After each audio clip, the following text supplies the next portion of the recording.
All right, as 2023 comes to an end, I am ready to pop a bottle of champagne and celebrate. And I recently got a little lesson in some champagne alternatives and some new ones I hadn't heard of. Check it out.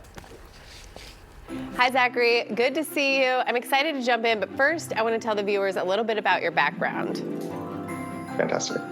Yeah, my name is Zachary Sussman. I'm a wine writer, journalist, and educator. I've written 2 books, The Essential Wine Book and Sparkling Wine for Modern Times. I'm a huge lover of sparkling wine, and I'm really excited to share some sparkling wines with everyone today. Okay, excellent. I've been foraying into the sparkling wines, so I'm excited to read your book. Let's talk champagne alternatives. Let's start with why you love Prosecco and La Marca specifically. Yeah, absolutely. So La Marca, it's a wonderful wine. I think we're sort of living in the world of Prosecco in a way, we're dealing with inflation, champagne's expensive, and Prosecco has kind of just come in and taken over. It's just this perfect all-purpose, crisp, clean, sparkling wine. You can drink it as an aperitif.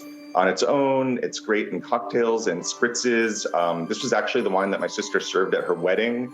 So it's affordable. It's just like an everyday luxury that everyone can enjoy. Ooh, I love that. Yeah, you always feel a little bit fancier with the bubbles around. But if you want to be fancier, a little higher of a price point, talk about the J. Vineyards Cuvée 20. Why is that one so fabulous? So this is a sparkling wine that comes from California. It actually uses the same exact grapes as Champagne, Pinot Noir, Chardonnay, and Pinot Meunier. But because it's in California in the Russian River Valley, it gives it a slightly different profile. You get this beautiful, rich, ripe fruit, but still a lot of freshness and acidity. And again, at that price point, you can't really get anything in Champagne that is going to rival this, I think, in terms of quality. Ooh, okay, good to know. And it's just under the price point of the really high price point champagnes, I think. So that's a great alternative. Okay, let's talk about the Lambrusco. What would you pair with that? Yeah, okay, so that's kind of a no-brainer. This comes from Emilia-Romagna, which is like the land of gastronomic plenty in Italy. It's where ragu bolognese is from, Parmesan cheese is made there, prosciutto. So I love to have this with red sauce Italian food.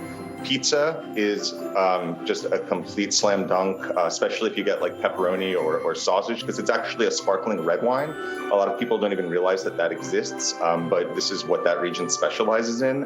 And it is like such an incredible food wine. Meatballs, spaghetti, anything like that, lasagna. My mouth is watering just thinking about it, to be honest. I know, same, because normally you think of pairing a red with that, but I love that tip. Okay, and finally, I don't even know how to say it, the Cremant? The Cremant? Cremant, yeah, exactly. So this is the Cremant d'Alsace. It's a rosé from Lucien Albrecht, a producer in Alsace, France, right on the border with Germany. So I always tell people that Cremant is just sort of a sommelier secret handshake. Basically, it refers to any sparkling wine that's made in the same exact method of Champagne, but just outside the region of Champagne. So you get the same method, similar style, but cheaper real estate, and that translates to better value for the drinker. This is a textbook example from a generations-old family. It has beautiful strawberry notes. It's crisp. It's fresh. It's the kind of wine that you would order in a bistro in Paris and just sip on a patio and feel very luxurious. Oh, I'm excited, Zachary. Okay, if somebody is in the store, they're trying to pick out a champagne alternative, any last-minute tips or tricks for them? Again, Cremant. I just say go for a Cremant. You know you're going to get something really good. And also speak to the person at the store. People love to help. They love to give tips. And also, if you read my book, it's just full of incredible champagne alternatives. So there's a lot of great knowledge in there. Okay, Zachary, I know you can't see me, but thank you so much for your time. I'm taking all of these, and I'm going to the store to buy your book. All right, I'll see you later. Enjoy them. Bye, friend. Enjoy okay, them. Cheers. Cheers. Cheers. Cheers. Cheers. Okay, sorry. Cheers to a new year. All right, well, switching gears.